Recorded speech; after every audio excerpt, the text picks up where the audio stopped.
Hello, ഇന്ന് നമ്മൾ വന്നിരിക്കുന്നത് ഒരടിപൊളി കോക്ടെയിൽ റെസിപ്പിയുമായിട്ടാണ്.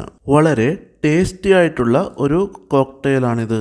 പ്രത്യേക രുചിയുള്ള ഈ കോക്ടെയിൽ എൻ്റെ സ്വന്തം നാടായ കണ്ണൂരിൽ വന്നാൽ നിങ്ങൾക്ക് കഴിക്കാൻ പറ്റുന്നതാണ്. എങ്കിൽ നമുക്കിത് തയ്യാറാക്കാം. ആദ്യമായി ഒരു മിക്സിയുടെ ജാറിലേക്ക് ഒരു പപ്പായയുടെ കഷ്ണം ചെറുതായി കട്ട് ചെയ്ത് ഇട്ട് കൊടുക്കുന്നുണ്ട്. അടുത്തത് ക്യാരറ്റ് വേവിച്ച് ചെറു കഷ്ണങ്ങളാക്കി ചേർത്ത് കൊടുക്കുന്നുണ്ട്. ഞാനിവിടെ 3 മീഡിയം സൈസ് ക്യാരറ്റാണ് എടുത്തിരിക്കുന്നത്. ഇനി ഇതിലേക്ക് നമ്മൾ 2 സ്കൂപ്പ് ഐസ്ക്രീം ചേർത്ത് കൊടുക്കുന്നുണ്ട്. വാനില ഐസ്ക്രീമാണ് ഞാനിവിടെ എടുത്തിരിക്കുന്നത്.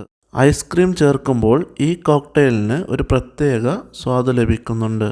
ഇനി ഇതിലേക്ക് 1/2 ലിറ്റർ പാല് ഫ്രീസ് ചെയ്ത് വെച്ചത് ചേർക്കുക. ഫ്രീസ് ചെയ്ത പാലാകുമ്പോൾ നമുക്ക് കോക്ടെയിലിന് നല്ലൊരു തിക്ക് ആയിട്ട് കിട്ടുന്നതാണ്. അവസാനമായി 2 ടേബിൾ സ്പൂൺ പഞ്ചസാര കൂടി ചേർത്ത് കൊടുക്കുന്നുണ്ട്. നിങ്ങളുടെ ആവശ്യത്തിനനുസരിച്ച് മധുരം ക്രമീകരിക്കാവുന്നതാണ്. ഇനി എല്ലാം കൂടി നന്നായൊന്ന് അടിച്ചെടുക്കണം. ഇവിടെ ഇത് നന്നായി അടിഞ്ഞു കിട്ടിയിട്ടുണ്ട്.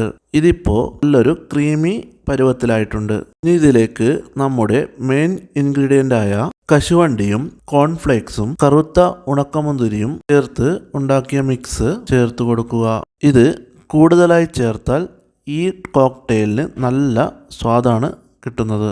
ഇനി നമുക്കിത് സെർവിങ് ഗ്ലാസ്സിലേക്ക് ഒഴിച്ചു കൊടുക്കുക. ഇനി നമുക്ക് കശുവണ്ടി, കറുത്ത മുന്തിരി, കോൺഫ്ലേക്സ് എന്നിവയുടെ മിക്സ് ഗ്ലാസ്സിന് മുകളിൽ ഇട്ടുകൊടുത്ത് ഡെക്കറേറ്റ് ചെയ്യാം. കണ്ണൂരിലെ ഷോപ്പിൽ കിട്ടുന്ന അതേ രുചി എനിക്കും കിട്ടിയിട്ടുണ്ട്. ഈ വീഡിയോ നിങ്ങൾക്ക് ഇഷ്ടപ്പെടുകയാണെങ്കിൽ ലൈക്ക് ചെയ്ത് ചാനൽ സബ്സ്ക്രൈബ് ചെയ്യുക.